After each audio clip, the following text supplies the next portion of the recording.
A very lovely afternoon to you. This is Nationwide on NTA. My name is Ogochkuka Ona. You're welcome. Senator Abba Moro, representing Benue South, has been appointed as the new minority leader of the 10th Senate. Also appointed is Senator Sita Ngu, representing Enugu West, as minority whip. The appointments are to fill vacancies created following the sack by the appeal court of former minority leader, Senator Simon Blackpo, and former minority whip, Senator Darlington Nwokocha. Meanwhile, Senate Selection Committee, chaired by President of the Senate, Godswill Akpabio, has rejigged leadership of standing committees of the 10th Senate for efficiency. The new chairman of the affected standing committees cut across steel development, tourism, inter-parliamentary affairs, state and local government affairs, national atomic and nuclear energy. Others are for youth and community development, Committee on Sports Development, Niger Delta Affairs, Arts, Culture and Creative Economy, Petroleum Downstream, Solid Minerals Development, Cooperation and NEPAD, Social Welfare and Humanitarian Affairs, Local Content, FCT Area Councils, Sustainable Development Goals, and Works. Ungoverned spaces, as well as inadequate funding, manpower, and military hardware are some of the operational challenges militating against the progress of the security forces in the fight against insurgency and other forms of criminality in the country. The Chief of Defense Staff and Service Chiefs stated this when they appeared in plenary at the House of Representatives to brief lawmakers on the security situation in the country. They emphasized the need for extra budgetary allocations and approvals by Parliament to help reorganize their operations and step up the fight against insurgency and insecurity in parts of the country. The classical example I used to use is when you have a force that use crude incendiary made with about 20,000 naira, destroying a tank purchased for about 1 million naira. Some of these encounters come at great cost, not only in equipment, but also in terms of personnel loss. The manpower in the police today is grossly inadequate. Even the criminals know that. The United Nations ratio of 1 to 400 is not attainable in Nigeria as of today, because the ratio in Nigeria is 1 to 1,000. Recently, we launched what we call the Operation Water Guard, mostly in the Western Front, that is between Nigeria and the Republic of Benin. This operation is designed to address the prevailing threat in that area, the prevailing maritime crime in that area, which is smuggling of rice, smuggling of fuel to our other countries, which is one of the major areas that the President and Commander-in-Chief have directed us to make sure we face them headlong. The rising cost of aviation fuel, as you are aware, the budget was predicated on about 365 naira to 1 liter of aviation fuel. But right now, as of today, the cost of aviation fuel is about 1,150 naira. So that has created a lot of challenges for us, because we can only operate when we can fuel the airplanes. All this will require funding, which the House of Representatives will know that plays some vital roles in this regard. We are encouraged to provide us with accurate and up-to-date information. Share your successes and acknowledge your challenges. We are here not to reprimand, but to understand you better. Speaker Tajuddin Abbas explained that the House made a conscious decision to commence the sectoral debates with the security sector, giving the priority accorded to the sector in the legislative agenda of the 10th Assembly. Now, members of the House of Representatives elected on the platform of Labour Party are working out a blueprint to effectively protect the interests of the people and be a vibrant opposition party.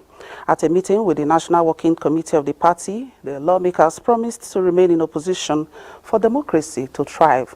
David Ire reports. It's the first formal meeting between the lawmakers and the party hierarchy since their inauguration.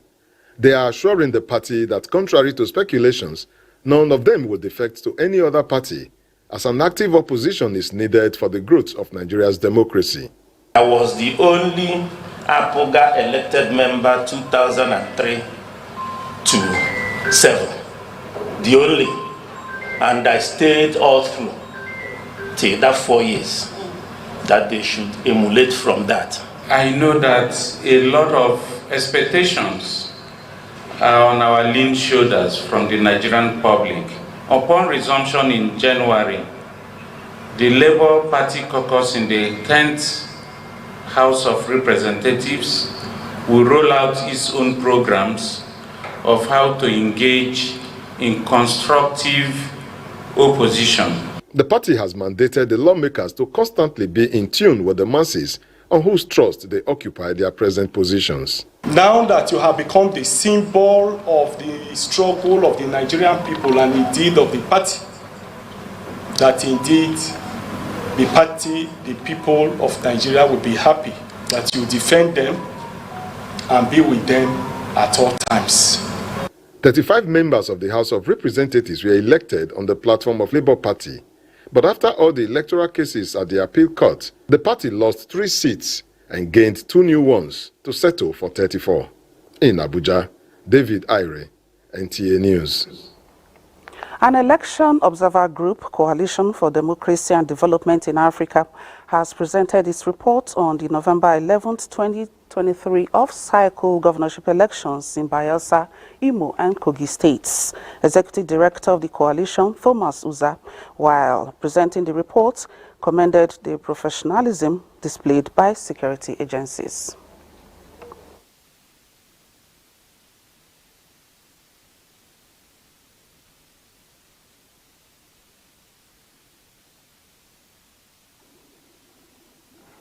The Coalition for Democracy and Development in Africa, after extensive scrutiny of the reports of election observers, concludes that the Nigerian military and other security agencies provided adequate security before, during, and after the elections. The military was professional in their conduct, which was commendable.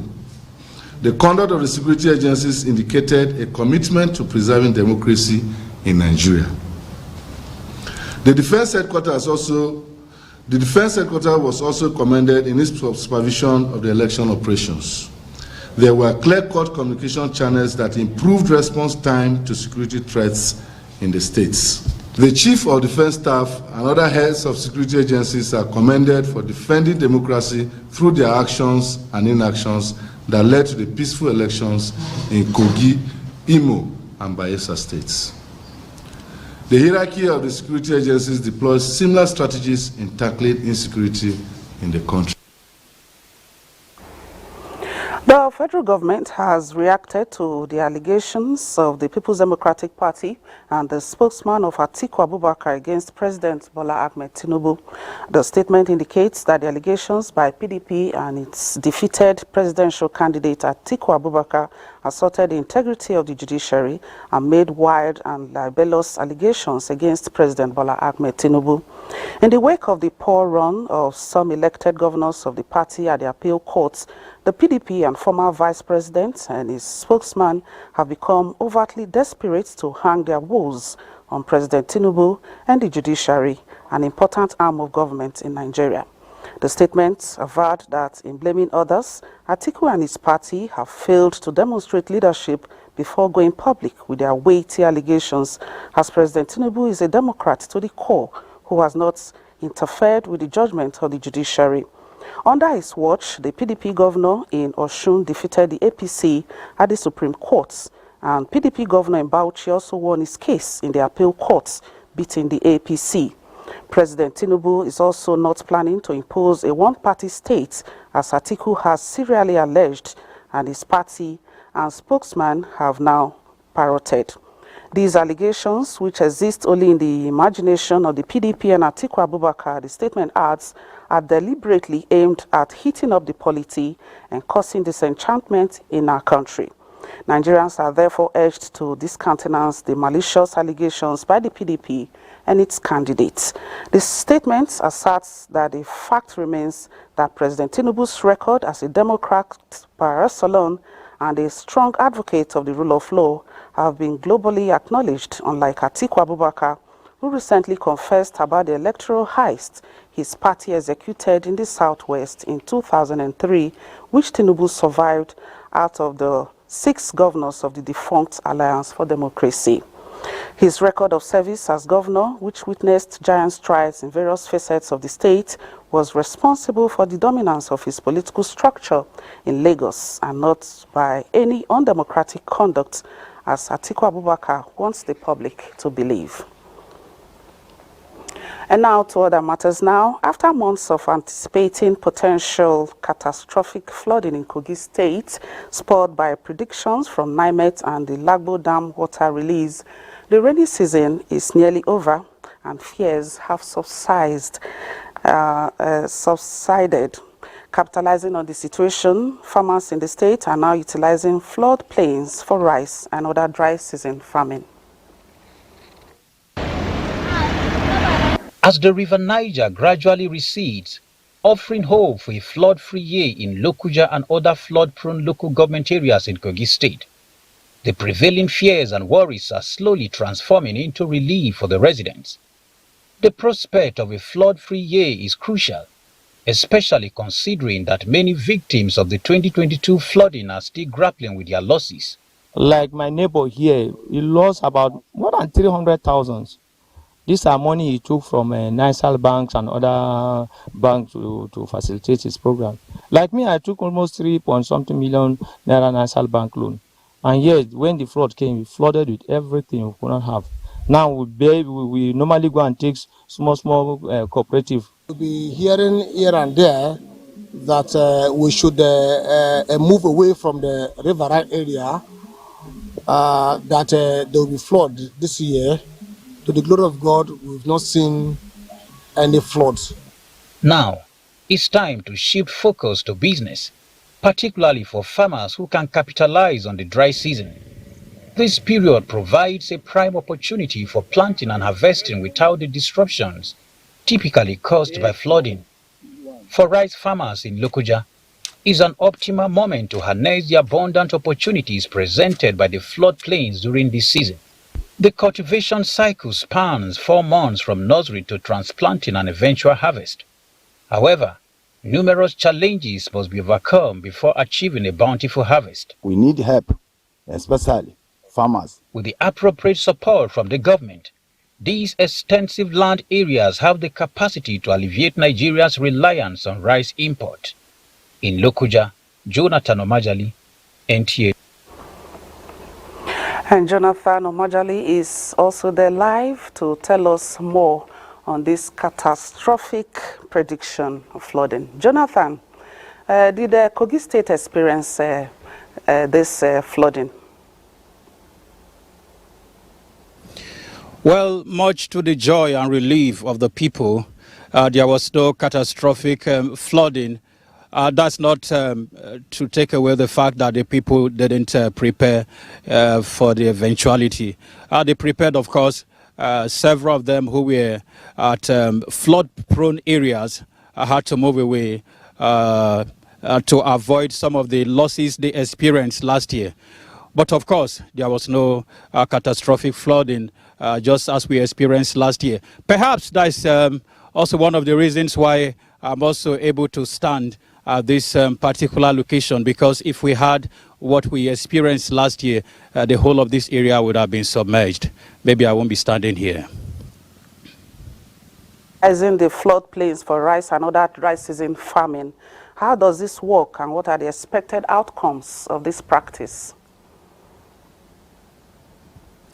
Yes, of course, it's all about the dry season farming with the use of machines, irrigations, and all of that.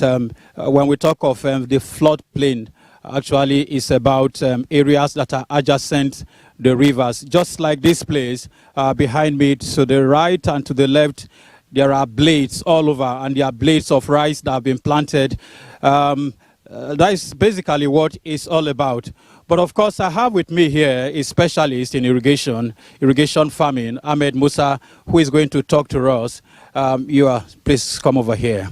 You are into dry season farming, especially rice farming. Talk to us. How does it work here?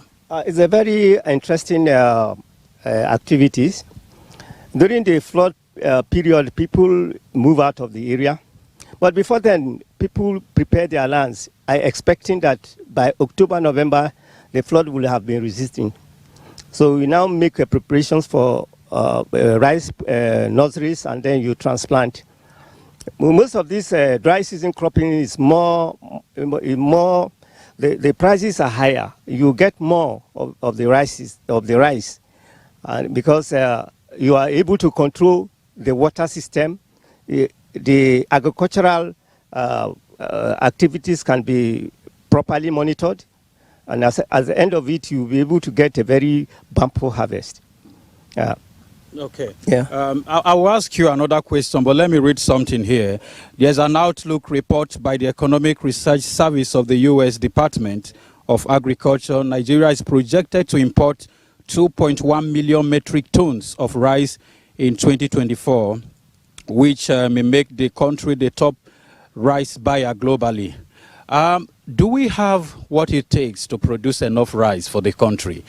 I think if the government is serious, there is nothing to buy anywhere, because if you remember some years back, Koji was not producing rice. Nobody knew them in rice production.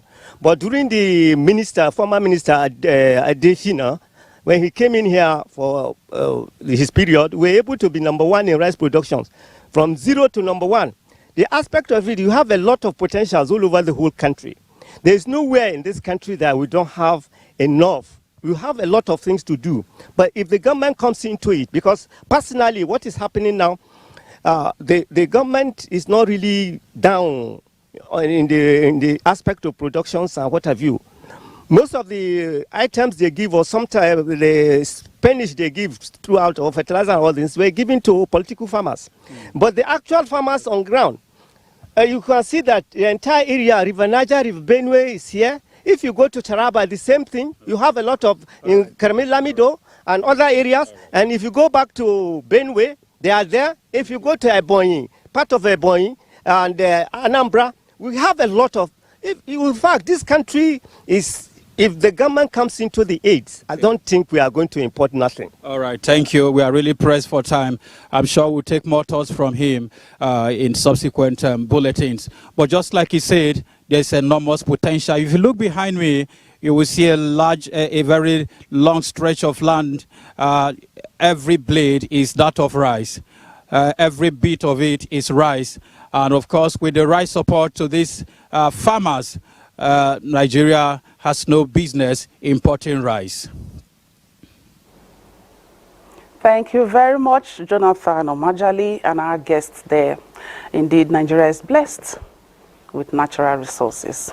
All right, moving on now. The Court of Appeal, Abuja Division, has dismissed the appeal of governorship candidate of the People's Democratic Party, Titus Uba, challenging the election of Hyacinth Alia of the APC as governor of Benue State. The three-man panel of justices, in a unanimous verdict, resolved all the three issues formulated in the appeal for determination by the appellants. Justice Onyekachi Aja Otisi, who delivered the lead judgment, dismissed the allegations of non-qualifications made by the appellants against the Deputy Governor Samuel Ode. The court held that the appellants failed to establish forgery of INEC Form EC9 by Ode beyond reasonable doubt as required by law.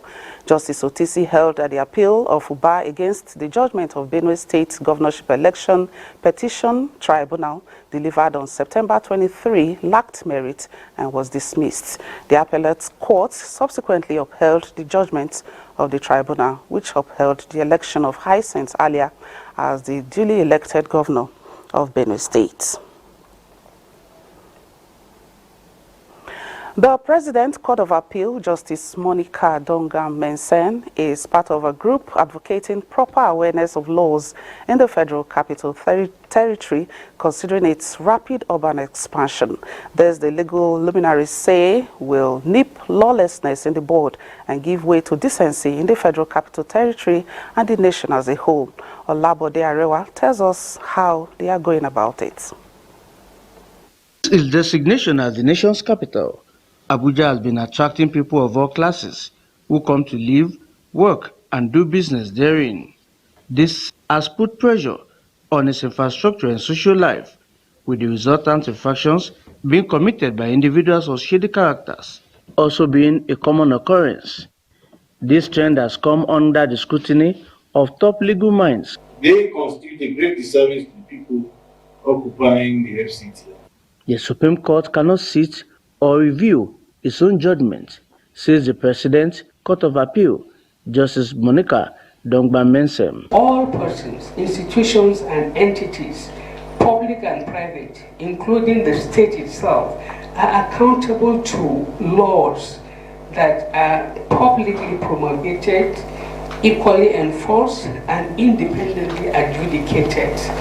The way we will live to give direction to our people is to educate them about the laws. Section 24 of the Constitution has outlined the duties of every Nigerian citizen to his country, and the forum was unequivocal in its view that efforts to uphold the rule of law must be paramount on everybody's mind at all times. In Abuja, Olabode Arewa, NTA News. We'll be joining Adeola Komiakari. Okay, yeah, all right. We'll join Adeola subsequently, but now let's take a break. Stay tuned.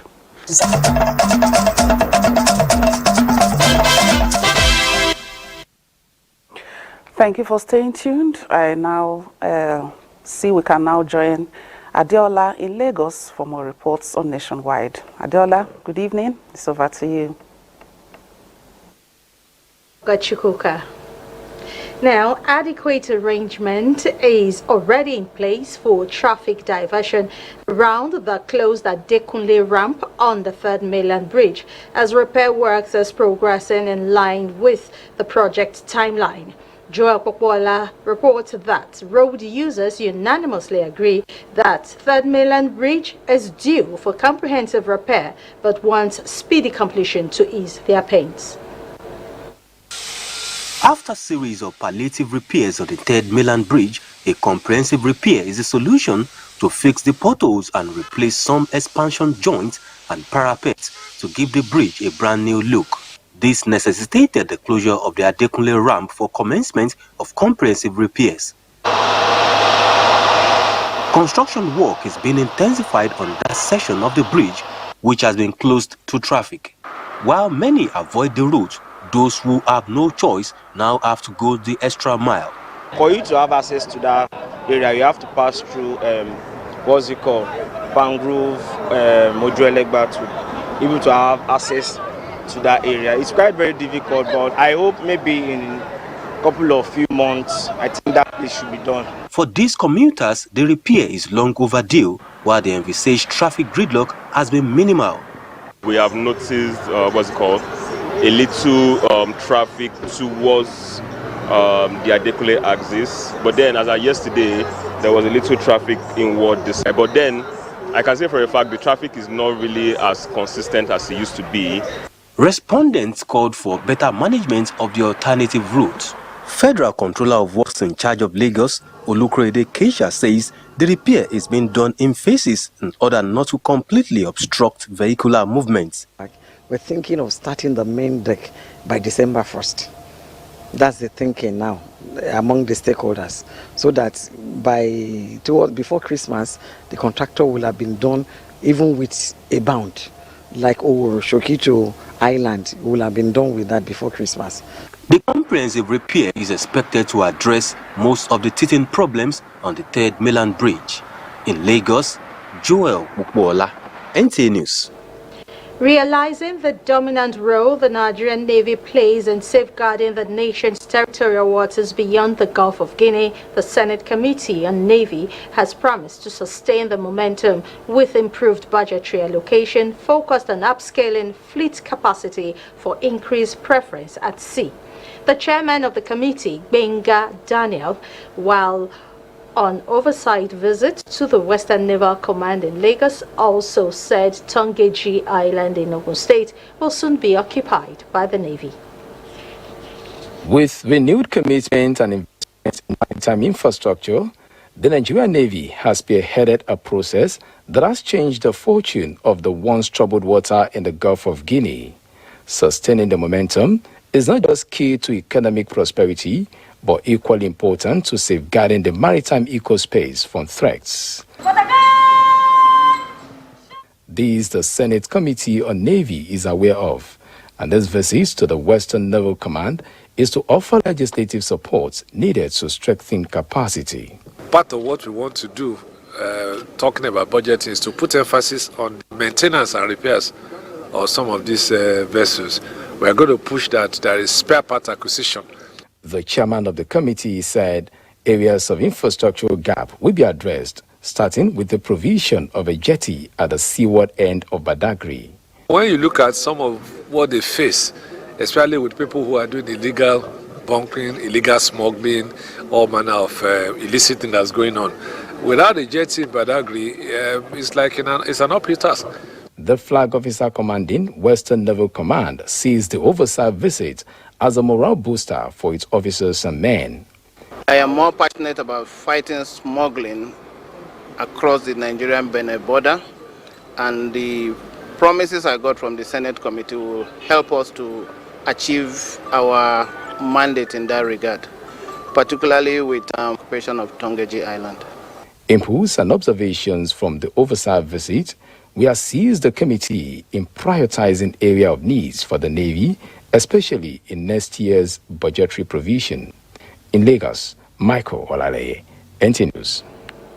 And those are the reports from Lagos. More reports on Nationwide in Port Harcourt.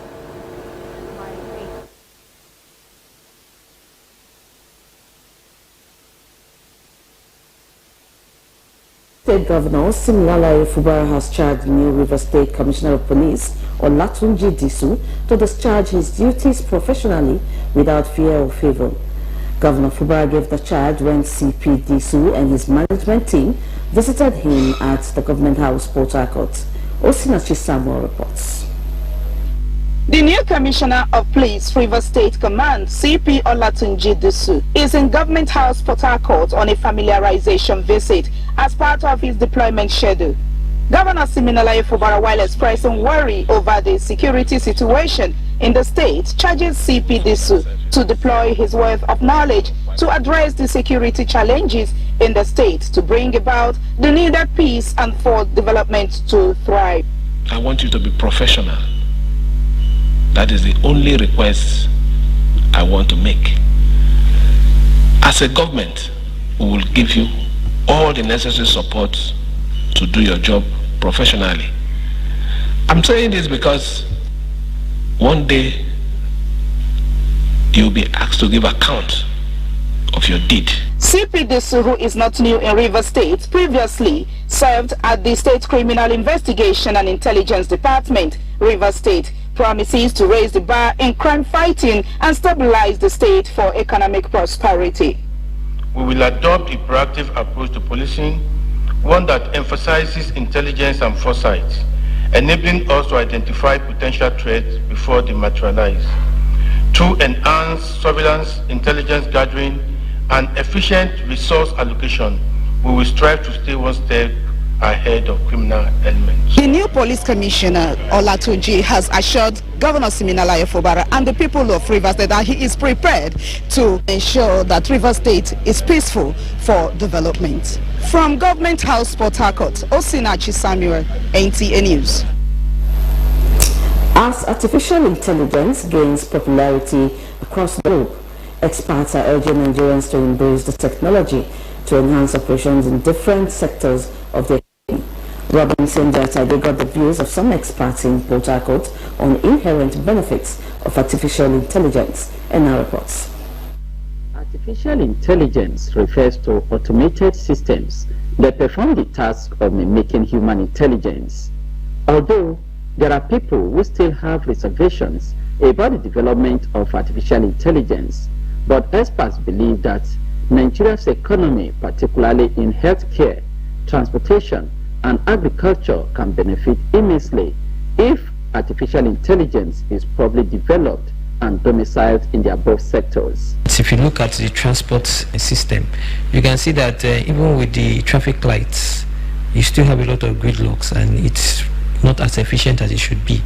But the proper implementation of AI, you will see that you'll be able to optimize the system and intelligently regulate the light without it being just on a defined sequence. Dr. Ugochi Okengo and Chico Zurimakos are experts. If you are a farmer, a tomato farmer, and you're not sure of the kind of disease that is affecting your tomato, all you need is to use the app, take a picture of the tomato leaf, upload it. It will tell you whether it's virus, leaf, black spots, whatever it's the problem. The model was trained with a lot of data sets, okay?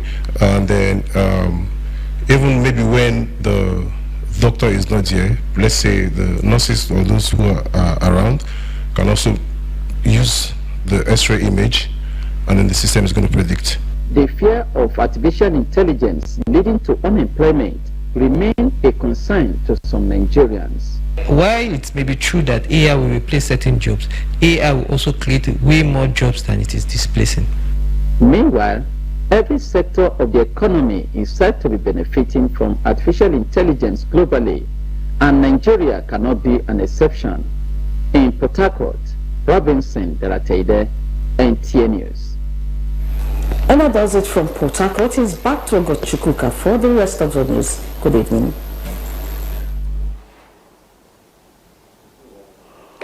Thank you very much, Eddie Babari in Port Harcourt there.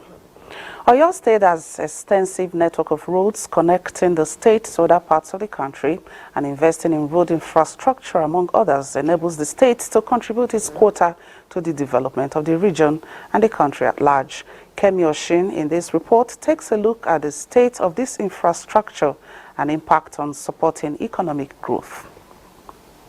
Governments at all levels have continued to place priority on infrastructural development due to its far-reaching effect on socio-economic growth and development.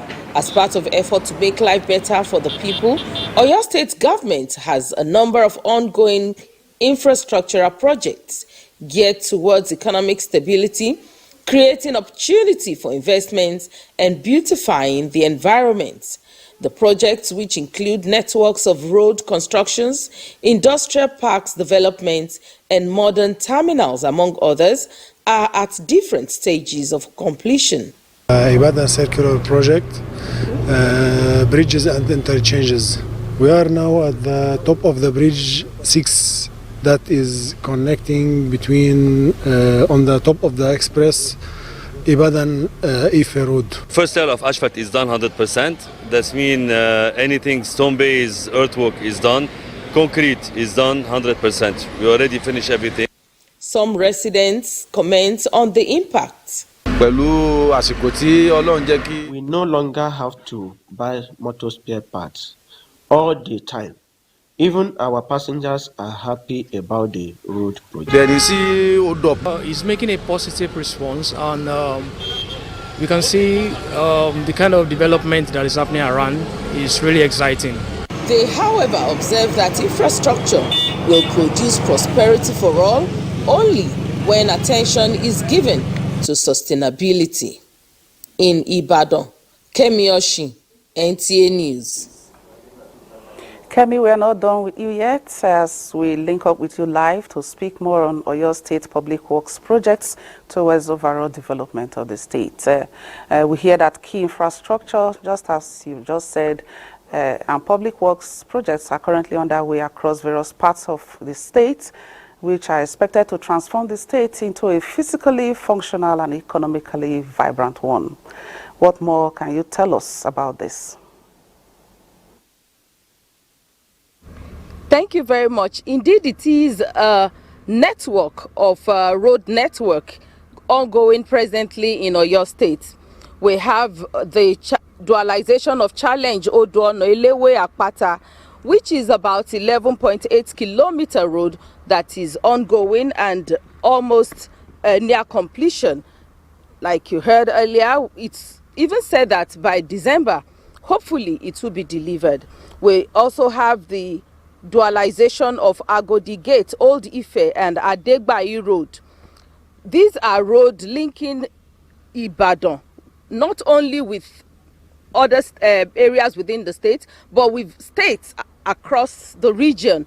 And we all know that the location of Ibadan puts it at the heart of the region, whereby it is connecting the commercial nerve center, which is Lagos. Apart from these, we have a number of rural road works going on that is expected to bring boost to agricultural productivity, to ensure food sustainability and overall development of a state.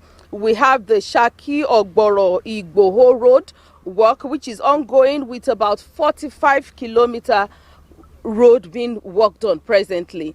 And this region is known as the food baskets in Oyo State, where agriculture thrives. And with that, it is expected that it will boost production, it will reduce costs, it will make cost of transporting those products more efficient and effective.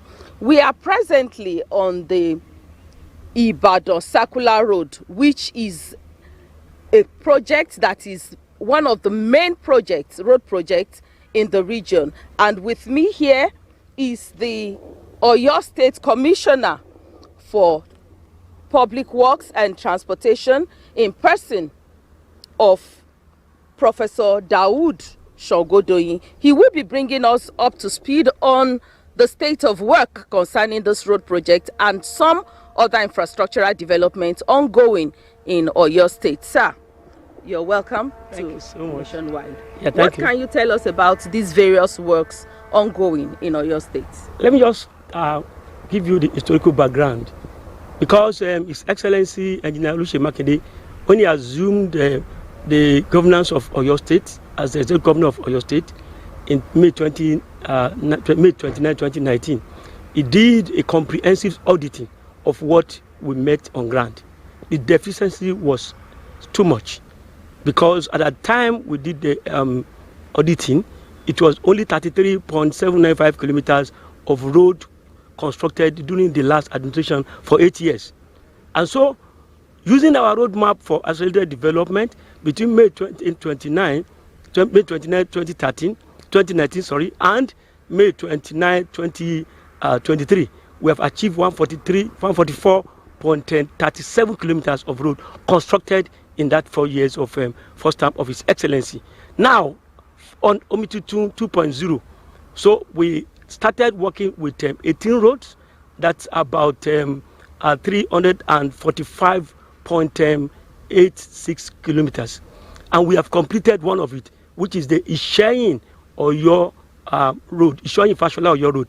That's 34.85 kilometers. So right now, we are working with 17 roads, which is approximately 310.91 kilometers, and 2 junction improvements in Oyo State, plus 2 mega bus terminals in Oyo State. Okay, would like to tell us about the sustainability and maintenance of this project. Thank you so much. Now, we have a proactive way to maintain our roads. Number one,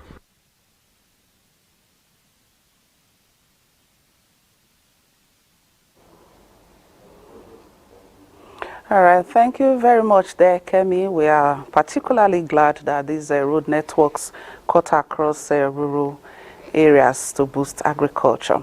Now, moving on now, the General Officer commanding 8th Division, Nigerian Army, and Commander, Joint Task Force Northwest Operation Hadarin Daji, Major General Godwin Michael Mukut, has inaugurated a special court-martial in Sokoto State aimed at ensuring justice. The special court-martial was convened to address various offences committed by Nigerian army personnel in various theatres of operation across the country, with the GOC stating it would also sustain fair hearing and enhance service discipline, the bedrock of the military. The court-martial, like all courts, would also provide justice to the victims of alleged crimes, the accused persons, and the state. The GOC further assured the personnel standing trial that the special court-martial would be devoid of any external influence and would afford them adequate time and facilities to defend themselves. Present at the inauguration of the court were senior officers, including the president of the court, Colonel Kabir Imam, formation commanders, the prosecution, and defense counsels. Imo State Governor Hope Uzodinma has presented checks of 185 million naira to family members of the security agents killed as well as those wounded by unknown gunmen in an ambush at Ehime, Mbano local government area of the state, assuring that his administration will continue to assist security agencies with available resources to enable them deliver on their mandate of making the state safe for all and sundry. Kingsley Ononiwu reports.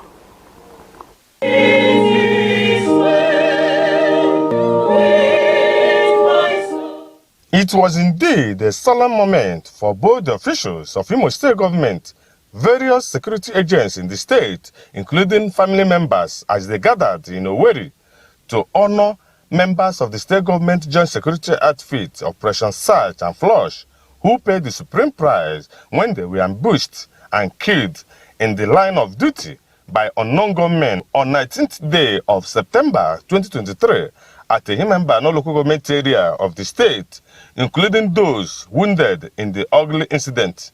Speaking at the event, Governor Hope Uzodinma said Imo State government will continue to appreciate the sacrifices made by the fallen gallant security agents. As a sign of gratitude by the government of Imo State, it is our decision that we need to appreciate the sacrifice these officers are doing to protect our states. Lawrence Ume of Nigerian Immigration Service commended Governor Uzodinma for his kind gesture. We will not relent. We continue to fight.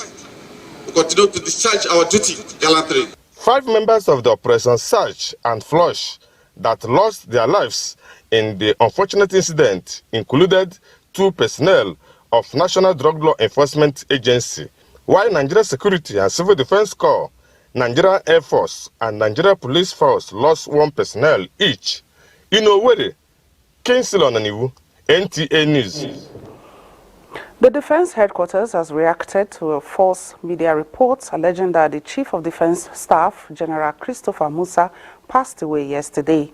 In a statement, the Director, Defense Information, Brigadier General Tuku Guso, stressed that the CDS is alive and hearty, noting that General Christopher Musa just returned from an official assignment outside the country and has resumed work with more vigor. The United Nations Office on Drugs and Crime representatives in Nigeria, Oliver Stolp, has expressed satisfaction with the level of rehabilitation and reintegration program embarked upon by the Nigerian military in the Northeast. The UNODC representative gave the commendation while on a working visit to the Minister of Defense, Mohammed Badaru, in Abuja. In Maiduguri, I've just actually returned on Friday from a visit, and I was once again very impressed by the work that particularly the commander of the JIC is doing there. The Giwa barracks and the way that the detainees currently are being held are really very good, and he has done a lot to help actually already with the rehabilitation process that they need to undergo. They are all basically participating in various skill building activities, whatever stage that they might finally be released. They will have a real chance to reintegrate themselves as useful members of their communities, and that is really largely due to the massive effort that the military is doing there. I believe for the rest we only have to thank you and ask you to do more. I think we are making serious progress, and I'm sure we will continue to partner and ask for more. Advocated for tracking mechanism to effectively monitor those who have been reintegrated into the society. All right, Ibadan is next on the lineup. All right, Ibadan is not ready. Okay, we now go to Makurdi, and Charles is standing by. Thank you, and a warm welcome to Makurdi. The All Progressives Congress APC Benue State Chapter is to continue to uphold unity of purpose in its aspirations, particularly as the party has commenced the process of selection of officials at the third tier of government. This is part of the consensus reached at the stakeholders' extraordinary meeting of the party at the Government House, Makurdi. Governor Hyacinth Alia, who chaired the meeting, assured the party faithful that only people with proven integrity will be considered for leadership positions in the 23 local government areas of the state. Elias Itiav has more. The meeting of the All Progressives Congress Benue State Chapter is the second of its kind since the emergence of Reverend Father Hyacinth Alia as the 6th civilian governor of the state. People were tired of politicians. People looked up to you and they said, bravo, the political redeemer has come. Truly speaking, I think we have got better. We, members of the APC and other members of other political parties, have noticed an unprecedented performance. Topical. People-oriented government. Listening to the yearnings, cries, took the decision after the House of Assembly indicted former chairman and they were suspended from office. Governor Hyacinth Alia, in his address to the APC family, assured them of his commitment to uphold the supremacy of the party and credibility in the election of the local government officials. To be on the same side with the party's leadership and do the right thing that will bring us favors of democracy. High point of the meeting was the presentation of names for prospective local government council chairmen, vice chairmen, secretaries and 5 supervisory councillors for the 23 local government areas of the state. In Makurdi, Elias Itiav, NTA News. Away from politics, let's now talk health. According to medical experts and nutritionists, consumption of fruits has enormous health benefits. However, there are growing concerns when these fruits are forcefully ripened using chemicals. Victoria Ojito has more. Calcium carbide is a chemical that contains chemicals such as arsenic, lead particles, phosphorus, and others which poses severe dangers when exposed to human consumption. However, the use of such chemicals on fruits, according to the 2022 World Health Organization statistics, estimates that over 600 million cases of foodborne illnesses are reported annually, and about 420,000 people around the world die every year after eating contaminated food from such substances. I don't normally buy apple because I know they are chemicalized. I'm so much aware of people using chemicals to ripe fruits, and most of these chemicals, you know how dangerous they are in the body.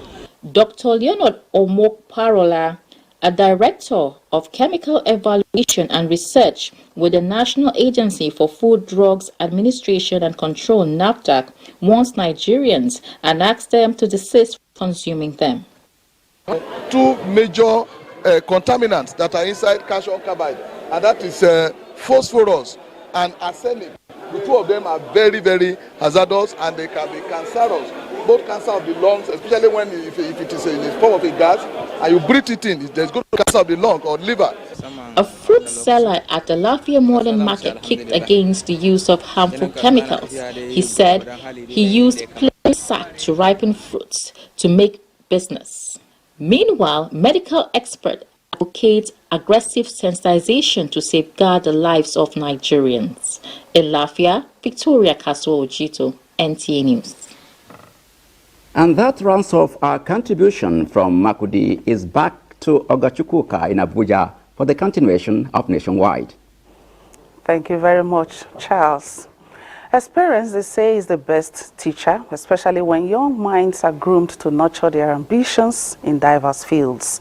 This best describes the experience of students of Capital Science Academy, FCT Abuja, who were on an excursion to the headquarters of the Nigerian Television Authority, the largest television network in Africa. Ruth Agwele reports. The largest TV in Africa. It was a memorable day for students of Capital Science Academy, FCT Abuja, who were privileged to explore and have first-hand experience on news gathering and dissemination of information around the Nigerian Television Authority premises. This visit presented an avenue for the students to learn about the highly equipped studios, the aesthetics around studio production, and how the news is cooked, from conceptualizing news ideas to the presentation. Camera, though this one we call it jack, we use it, but it's also an ENG camera, electronically news gathering. It was a mind-blowing moment for the students who could not resist asking those bugging questions, even as they ponder on the widest reach of NTA. Confused with reading and also listening. That's a very smart question. This one will help you with communication with the director. He's a news director. The students stopped by at the Savicom department to understand how much efforts NTA puts in to receive feedback for better service delivery without compromising standards. And it was a great learning opportunity that not many schools have, so it's exposure. After what I've heard and seen, I now understand the concept. They wait to make sure the information is legit. They don't want to go around spreading false news. It's a really good place for sharing news, and it's a worldwide, it's for everybody. Yes, I would like to build a career here in NTA. But I know for sure that they have the best newscasters who speak the English with the right phonological rules applied. The head of the school appreciated the Director General, Salihu Abdulhamid Dambas, and his management team for the opportunity to be part of this experience. And the reception we receive here, I am not surprised, because this is NTA, and you pride yourself as you can't beat the rich. These students are going back equipped with the requisite knowledge of a bit of television production as they nurture their future ambitions. In Abuja, Ruth Aguela, NTA News. Catching them young there, very heartwarming. All right, that's Nationwide today. Thank you always for being part of our productions. Good afternoon.